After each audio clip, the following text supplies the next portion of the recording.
നമസ്കാരം. പാകിസ്ഥാൻ, ചൈന എന്നീ രാജ്യങ്ങളുമായി അതിർത്തി പങ്കിടുന്ന നമ്മുടെ പ്രദേശങ്ങളിൽ അടിസ്ഥാന സൗകര്യ വികസനത്തിൻ്റെ കാര്യത്തിൽ ഭാരതം വളരെ അധികം പിന്നിലായിരുന്നു. അതായത് അതിർത്തി പ്രദേശങ്ങളിൽ അടിസ്ഥാന സൗകര്യം മെച്ചപ്പെടുത്താൻ മുൻകാല സർക്കാരുകൾ യാതൊരുവിധ താല്പര്യവും കാട്ടിയിരുന്നില്ല. മുൻ പ്രതിരോധ മന്ത്രി AK ആന്റണി പറഞ്ഞത് നമുക്ക് ഓർമ്മയുണ്ട്. അതായത് അതിർത്തി പ്രദേശങ്ങളിൽ റോഡുകളും പാലങ്ങളും ഒക്കെ പണിതാൽ ചൈനീസ് സൈന്യത്തിന് ഇന്ത്യക്കകത്തേക്ക് കയറി വരാൻ എളുപ്പമായിരിക്കും എന്നതാണ്. എന്ന് പറഞ്ഞാൽ അത്രമാത്രം നെഗറ്റീവായിട്ടുള്ള ഒരു ചിന്തയാണ് മുൻകാല സർക്കാരുകൾക്ക് ഉണ്ടായിരുന്നത്. പക്ഷേ 2014 പ്രധാനമന്ത്രിയായി നരേന്ദ്രമോദി അധികാരം ഏറ്റെടുത്തതിന് ശേഷം അതിർത്തി പ്രദേശങ്ങളിൽ മികച്ച അടിസ്ഥാന സൗകര്യങ്ങൾ വേണം എന്ന ഒരു നയത്തിലേക്ക് കേന്ദ്ര സർക്കാർ മാറി.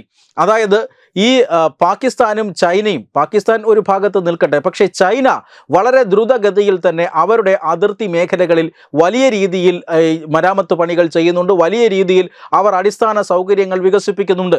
മിനിറ്റുകൾക്കകം സൈന്യത്തിന് ഈ അതിർത്തിയിലേക്ക് കുതിച്ചെത്താൻ പാകത്തിൽ അവിടെ റോഡുകളും പാലങ്ങളും എല്ലാം വളരെ പ്രയാസമേറിയ ടെറൈനായിട്ട് കൂടി അവർ അവിടെ നിർമ്മിക്കുന്നുണ്ട്.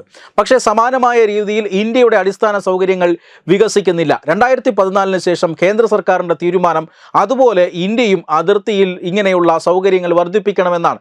കാരണം അതിർത്തി പ്രദേശങ്ങളിൽ ഗാൽവൻ പോലെയുള്ള സംഘർഷങ്ങൾ ഉണ്ടായാൽ അവിടേക്ക് ഇന്ത്യൻ സൈന്യത്തിന് കുതിച്ചെത്താനാകണം. ശത്രു സൈന്യത്തിന് നമ്മളെ ആക്രമിക്കാനുള്ള സമയം കൊടുക്കുന്നതിന് മുമ്പ് തന്നെ പ്രതിരോധം തീർക്കാൻ ഇത്തരത്തിലുള്ള അടിസ്ഥാന സൗകര്യങ്ങൾ ആവശ്യമാണ്. ആയുധങ്ങളും വെടിക്കോപ്പുകളും മിസൈൽ പ്രതിരോധ സംവിധാനങ്ങളും എല്ലാം ദ്രുതഗതിയിൽ അതിർത്തി പ്രദേശങ്ങളിലേക്ക് എത്തിക്കാൻ ഈ റോഡുകളും പാലങ്ങളും ഒക്കെ അത്യാവശ്യമാണ്. അതുകൊണ്ട് തന്നെ വളരെ മികച്ച രീതിയിൽ 2014 ശേഷം രാജ്യത്ത് അതിർത്തി പ്രദേശങ്ങളിൽ അടിസ്ഥാന സൗകര്യങ്ങൾ വർദ്ധിക്കാൻ തുടങ്ങി. ഇന്ത്യയും ചൈനയും തമ്മിലുള്ള സംഘർഷങ്ങൾ വർദ്ധിക്കാനുള്ള ഒരു പ്രധാനപ്പെട്ട കാരണവും ഇതാണ്. അതായത് വർഷങ്ങളായി ഇന്ത്യക്ക് ഇങ്ങനെ അതിർത്തി പ്രദേശങ്ങളിൽ അടിസ്ഥാന സൗകര്യങ്ങൾ വികസിപ്പിക്കുന്ന പതിവില്ല. പക്ഷേ ഇപ്പോൾ അവർ പെട്ടെന്ന് തുടങ്ങിയിരിക്കുന്നു. ഇത് ചൈനയെ ആക്രമിക്കാനാണോ എന്ന് ചൈന ഭയപ്പെടുന്നുണ്ട്. അതിൻ്റെ പേരിലാണ് ചൈന ഈ ഇന്ത്യയുമായിട്ടുള്ള അതിർത്തി പ്രദേശങ്ങളിൽ മിലിറ്ററൈസ് ചെയ്യുന്നതും അവിടെ സജീവമായിരിക്കുന്നതും സംഘർഷത്തിന് കാരണമാകുന്നതും. എന്തായാലും ചൈനയുടെ ഭാഗത്തു നിന്നും സംഘർഷം ഉണ്ടായാലും ഇല്ലെങ്കിലും, ചൈനയ്ക്ക് ഇഷ്ടപ്പെട്ടാലും ഇല്ലെങ്കിലും അതിർത്തിയിൽ അടിസ്ഥാന സൗകര്യങ്ങൾ വികസിപ്പിച്ചേ മതിയാകൂ എന്ന തീരുമാനമാണ് ഇപ്പോഴത്തെ കേന്ദ്ര സർക്കാരിനുള്ളത്. അതിൻ്റെ ഏറ്റവും പ്രധാനപ്പെട്ട ഒരു ഫലം വന്നിരിക്കുകയാണ്. അതായത് 125 സമാനമായ രീതിയിലുള്ള അടിസ്ഥാന സൗകര്യ വികസന പദ്ധതികൾ, ആ പദ്ധതികൾ പൂർത്തിയായി കഴിഞ്ഞു. ആ 125 പദ്ധതികൾ രാജ്യത്തിന് സമർപ്പിക്കുന്ന ചടങ്ങ് കഴിഞ്ഞ ദിവസം നടന്നിരുന്നു. പ്രതിരോധ മന്ത്രി രാജ്നാഥ് സിംഗ് ആണ് ഈ 125 പദ്ധതികളും രാജ്യത്തിന് സമർപ്പിച്ചിരിക്കുന്നത്.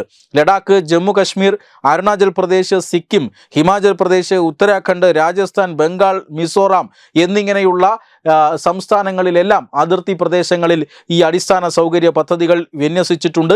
28 റോഡുകളും 93 പാലങ്ങളും ഉൾപ്പെടെ 5000 കോടി രൂപയുടെ വികസന പ്രവർത്തനങ്ങളാണ്, 5000 കോടി രൂപയുടെ അടിസ്ഥാന സൗകര്യ വികസന പ്രവർത്തനങ്ങളാണ് ഇപ്പോൾ ബോർഡർ റോഡ്സ് ഓർഗനൈസേഷൻ, അതായത് സൈന്യത്തിൻ്റെ ഈ മരാമത്ത് പണികൾക്കായിട്ടുള്ള ഒരു വിഭാഗം, ആ വിഭാഗം ബോർഡർ റോഡ്സ് ഓർഗനൈസേഷൻ പൂർത്തീകരിച്ചിരിക്കുന്നത്.